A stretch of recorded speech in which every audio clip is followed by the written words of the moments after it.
Olá, seja bem-vindo a mais um Universiência, o primeiro programa brasileiro de TV aberta e internet que é produzido por meio de uma colaboração entre as TVs e universidades públicas nordestinas. Tudo para levar até você a ciência que é feita no Nordeste. No Ceará, pesquisas contribuem para o desenvolvimento de habilidades funcionais para pessoas com deficiência.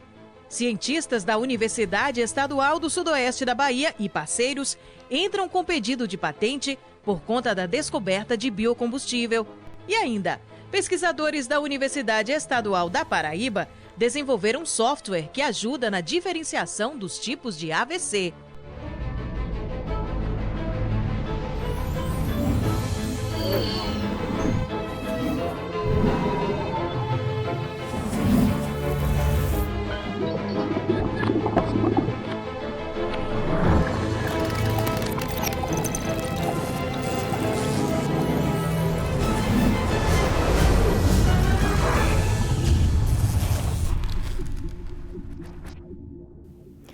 Olha só que interessante. Cientistas da Universidade Federal do Ceará vêm desenvolvendo uma série de estudos na área de tecnologias assistivas. O resultado pode contribuir na ampliação das habilidades funcionais da pessoa com deficiência.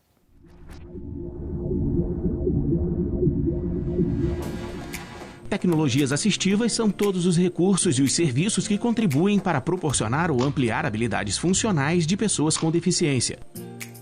Na UFC de Quixadá, o Núcleo de Inovação e Empreendedorismo, o programa Inove, desenvolve pesquisas nessa área por meio da Célula de Tecnologia Assistiva. Em 2016 estava iniciando a graduação e eu e mais 3 amigos, a gente pegou e vamos tentar desenvolver tecnologias para acessibilidade. Em 2018, a gente formalizou como projeto de extensão. Esse projeto de extensão faz parte do programa Inove, que é um programa maior, que tem vários projetos. O aprendizado é enorme, tanto humano como tecnológico. Eles se desenvolvem muito na parte de desenvolvimento, de hardware, mas a parte social é importantíssima. Eles veem o impacto social do trabalho deles. Já foram desenvolvidas 3 tecnologias com foco em acessibilidade para pessoas com deficiência visual. As 2 primeiras foram a bengala inteligente e o Smart Glasses. A bengala era um conjunto de 3 sensores. A gente já desenvolveu outra ideia logo, que foi o Smart Glasses. Então, o Smart Glasses, que era que ele detectava a outra região, a bengala detecta a região de baixo, inferior. E o óculos ele detecta a região da cabeça, a região superior. As ferramentas passam por constantes atualizações. A bengala passou por algumas modificações. Ela foi se comprimindo, foi diminuindo cada vez mais o tamanho dela e foi feita a modificação com sensor. Agora estava sendo utilizado um sensor a laser, já conseguia uma precisão maior, utilizava uns algoritmos melhores. Enquanto o óculos, a gente já também utilizava, começou utilizando somente um sensor, e ele foi passando por várias atualizações. Atualizações principalmente voltadas para o algoritmo, para a detecção, para a precisão da detecção, porque uma das maiores dores de usuários deficientes visuais era que eles não tinham como identificar os obstáculos que são localizados acima do nível da cintura. A terceira tecnologia desenvolvida para pessoas com deficiência visual é o VRI. O VRI é um aplicativo de realidade aumentada para auxiliar pessoas com deficiência parcial. Você instala o aplicativo, certo? Instala no celular e coloca no óculos, no VRBox. No óculos de realidade virtual. Aí pronto, você utilizando ele já pode dar início aos comandos do aplicativo. A gente consegue ampliar a câmera, certo? Como se fosse uma lupa, de acordo com os comandos que o usuário pode dar, sendo por voz ou sendo controlado pelo joystickzinho, pelo controlezinho. Os próximos passos da Célula de Tecnologia Assistiva são validar e disponibilizar os protótipos desenvolvidos. O que a gente está buscando agora é organizar isso a fim de pegar o que já se tem e começar a avançar no sentido da avaliação dos protótipos que a gente já tem para organizar um fluxo de produção do início até a disponibilização. mesmo que a gente não vá produzir, embora eventualmente possa, mas a ideia é que pelo menos chegue numa fase de validar e deixar disponível para quem quiser utilizar. Parabéns aos nossos cientistas. E daqui a pouco, o Univerciência volta trazendo informações a respeito da descoberta de mais um teste de diagnóstico da Covid-19. E isso é trabalho dos cientistas da Universidade Federal da Paraíba. Fique com a gente.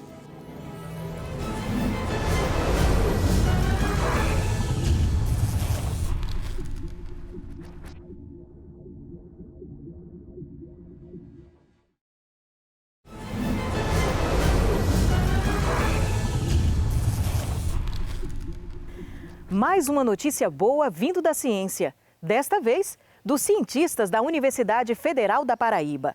É que eles estão trabalhando num novo teste rápido de diagnóstico da Covid-19. Vamos entender como é que ele vai funcionar? Pesquisadores do Departamento de Química da UFPB, da Escola Técnica de Saúde e do Hospital Universitário Lauro Vanderlei desenvolveram um teste sorológico para diagnóstico de Covid-19. O modelo utiliza inteligência artificial para a detecção do novo coronavírus. Esse teste é um teste rápido, mais rápido, menos custoso, custo mais baixo do que o teste de referência, que é o PCR. É um teste baseado em um sensor eletroquímico, onde uma pequena gota de sangue, no momento esse teste está dimensionado para análise de soro sanguíneo.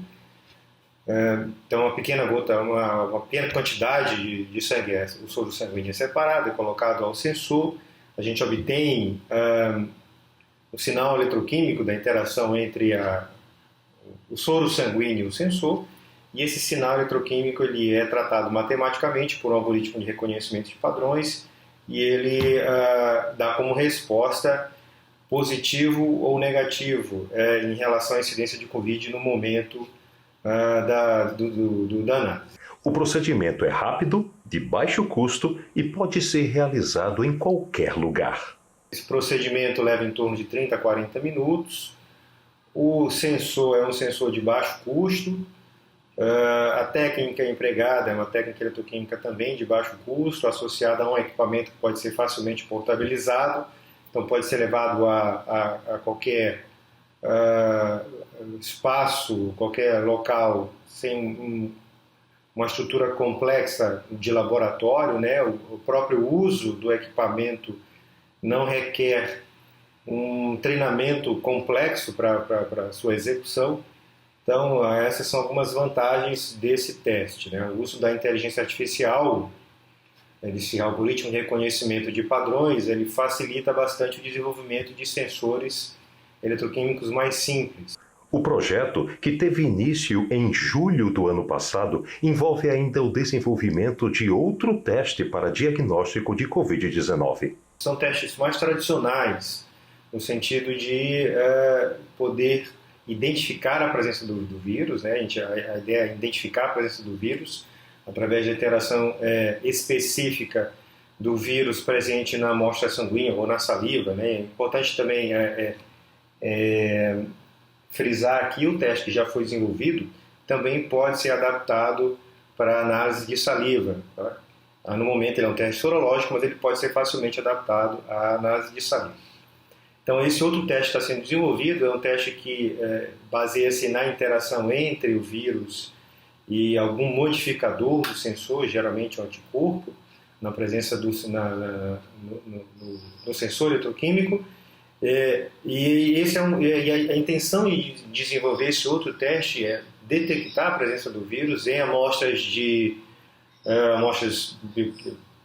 fluidos biológicos, como eu falei, soro sanguíneo ou saliva, ou mesmo amostras de água, amostras de esgoto doméstico, para que a gente possa fazer um monitoramento da presença do SARS-CoV, do vírus, nessas matrizes, tanto no esgoto doméstico quanto em água de abastecimento. Resultados preliminares obtidos a partir de 100 amostras de soro sanguíneo apresentaram aproximadamente 90% de sensibilidade na detecção do novo coronavírus. A intenção é de que, em breve, possa ser feita a transferência de tecnologia a empresas e governos interessados no teste. Agora imagine um combustível menos agressivo ao meio ambiente e ainda por cima de baixo custo. Pois o produto já fez os pesquisadores da Universidade Estadual do Sudoeste da Bahia entrarem com um pedido de patente.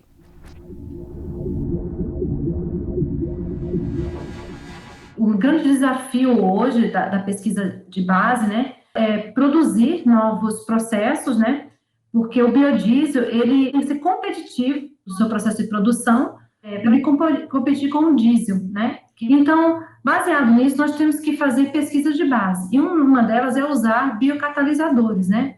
Que seria uma inovação, né? Porque evitaria certos tipos de processos na hora que nós usamos os catalisadores químicos. E uma dessas formas é usar os micro-organismos para isso. E os micro-organismos, eles no seu habitat, eles têm uma adaptação, né? E produzem alguns tipos de enzimas. E essas enzimas podem ser aplicadas a biocatalisadores no biodiesel. Então, nessa pesquisa, ela foi feita coletando primeiro amostras, né, de esgoto e de efluentes, né, já tratados também, em indústrias de laticínio, aqui no sudoeste da Bahia. E, a partir daí, nós conseguimos obter os micro-organismos desses tipos de ambientes, né, que nós vemos apenas como ambientes inadequados, mas que ali tem vida, né, e essa vida é de uma prospecção biotecnológica. E esses fungos, nós conseguimos isolá-los, né, são vários tipos, e daí conseguimos fazer sua multiplicação, para conseguir fazer uma solução adequada e um crescimento dessas células, para formar o biocatalisador, né? Que ele foi feito em uma solução com a base de óleo vegetal e nutrientes para crescimento dessas células. Então, utilizamos também o poliuretano, que nada mais é do que uma esponja, né? Que muitas donas de casa conhecem, para imobilizar esse micro-organismo. E, em seguida, nós conseguimos ter o poliuretano preenchido com os micro-organismos. Logo em seguida, nós conseguimos aplicar, né, esse poliuretano, que nós chamamos de micro-organismo imobilizado, para ocorrer a reação de esterificação e transesterificação, que é uma reação entre um óleo vegetal, pode ser qualquer tipo de óleo, pode ser um óleo de coco, um azeite de dendê, e o óleo de soja, que é mais usado. Por que é mais usado? Porque é mais produzido aqui no Brasil, né? Quanto menor o valor da matéria-prima, mais eu vou conseguir torná-lo mais competitivo. E utilizar um álcool, né? Essa reação ela vai ocorrer, mas vai levar muito tempo para ela ocorrer sozinha, da presença dos ácidos graxos contidos nesses óleos com o álcool. Então, nós utilizaremos a estrutura feita anteriormente, que vai produzir o biocatalisador em mini reatores, né? Que futuramente vão ser projetados para reatores maiores, juntamente com o álcool. Então, essa seria a pesquisa base para a produção do biodiesel, a base do biocatalisador, que seria a enzima lipase. A pesquisa tem que avançar, né? A primeira coisa que nós temos que ter estrutura, né, e recursos para que a pesquisa avance. Nós saímos agora da primeira parte, que foi essa parte do doutorado, da pesquisa base, de bancada, e a ideia é que essa pesquisa evolua em reatores, né, maiores, não a nível industrial ainda, mas reatores de bancada muito maiores, para que a gente veja como é que vai funcionar esse micro-organismo, essa atuação de desenvolvimento desse biodiesel, né, usando o biocatalisador produzido pelos micro-organismos. A patente, na verdade, ela assegura, né, os direitos da pessoa que faz a invenção, né, ou elabora um processo industrial para que outra pessoa não produza, não copie, né, esse processo ou produto ou qualquer outra formulação que você faça ou descoberta que você faça.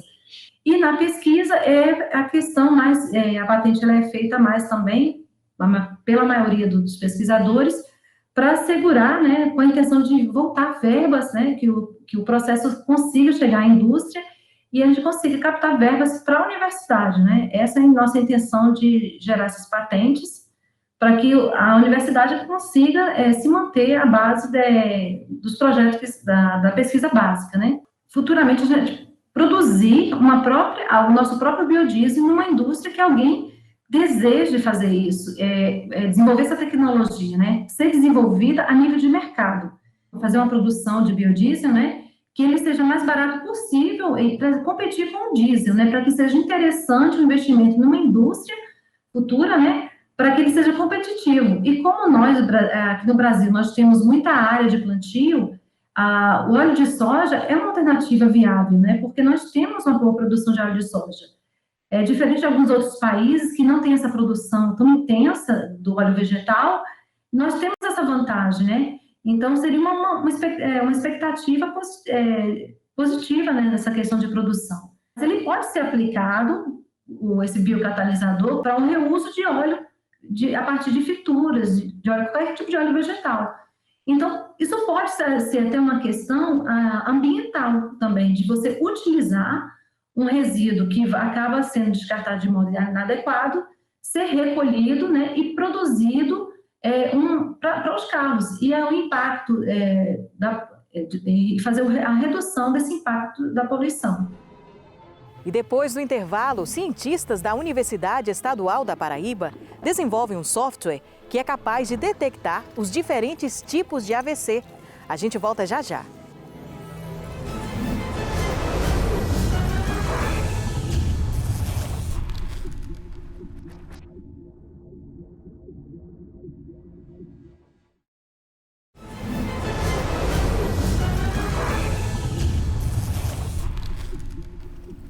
Você sabia que 70% das pessoas que sofrem um acidente vascular cerebral não conseguem retomar as atividades profissionais? Os dados são da Sociedade Brasileira de Doenças Cerebrovasculares. E a ação rápida nesses pacientes pode diminuir as sequelas.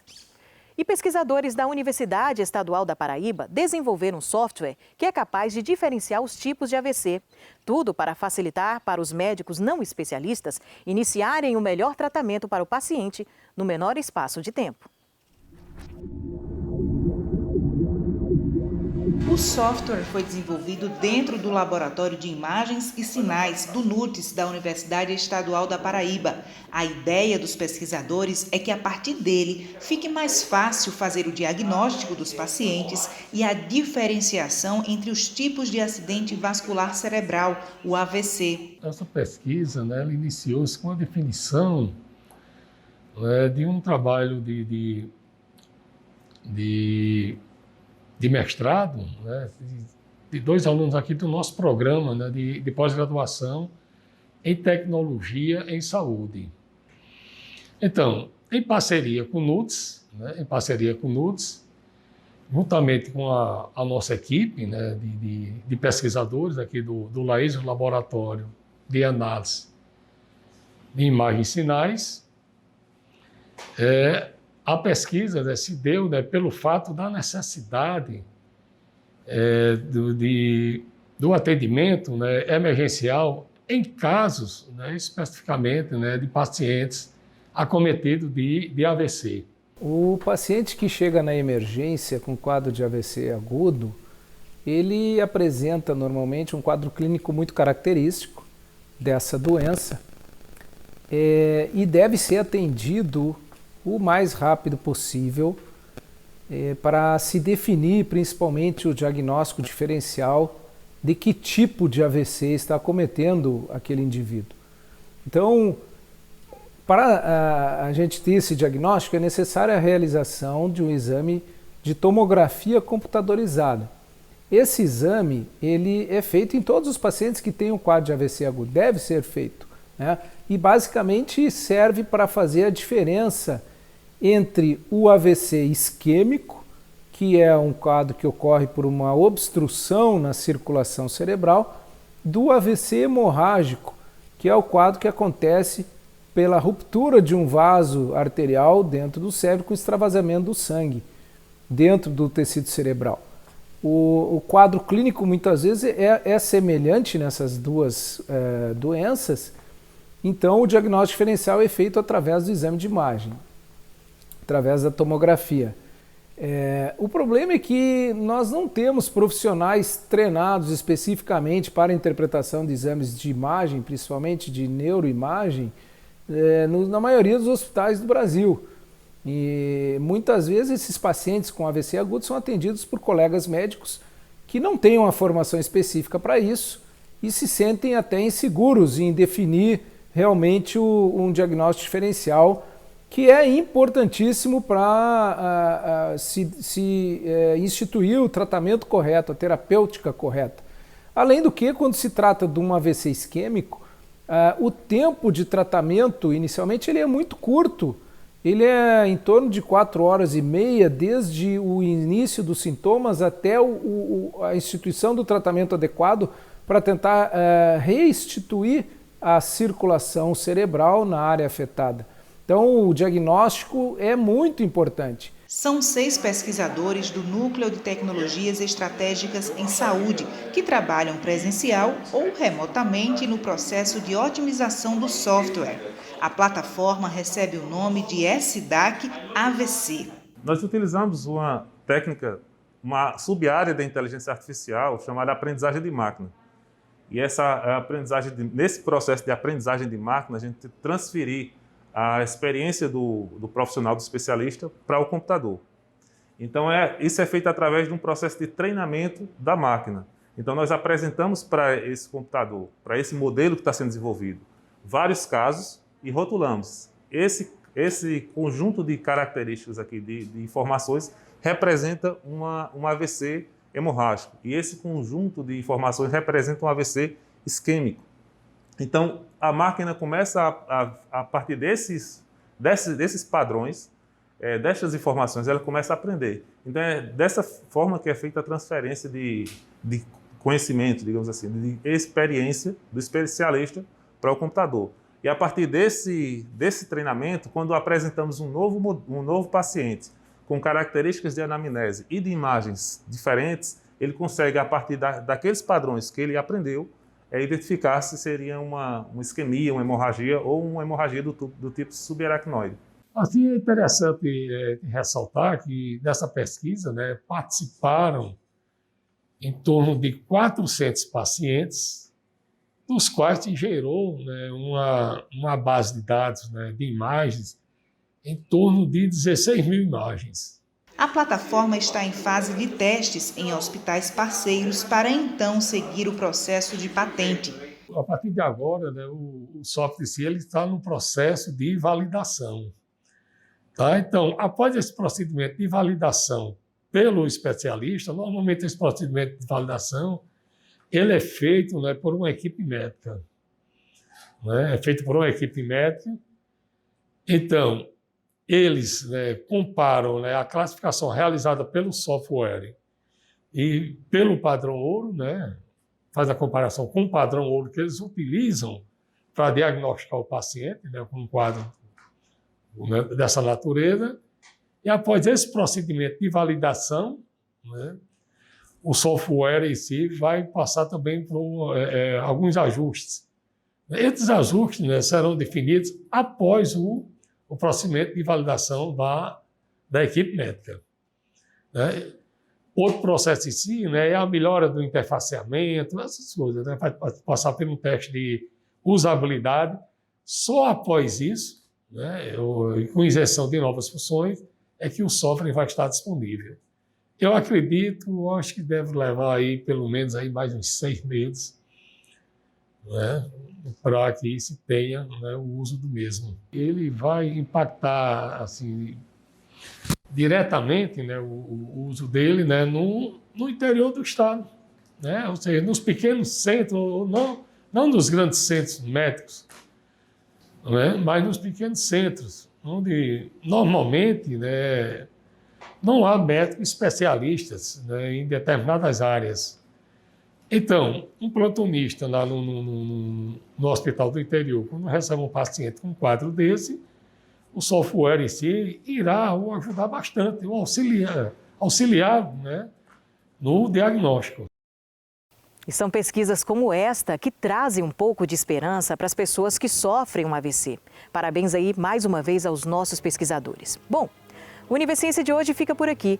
Muito obrigada por sua audiência e sua companhia. Voltamos na próxima semana, trazendo até você as pesquisas científicas desenvolvidas no Nordeste. Até lá!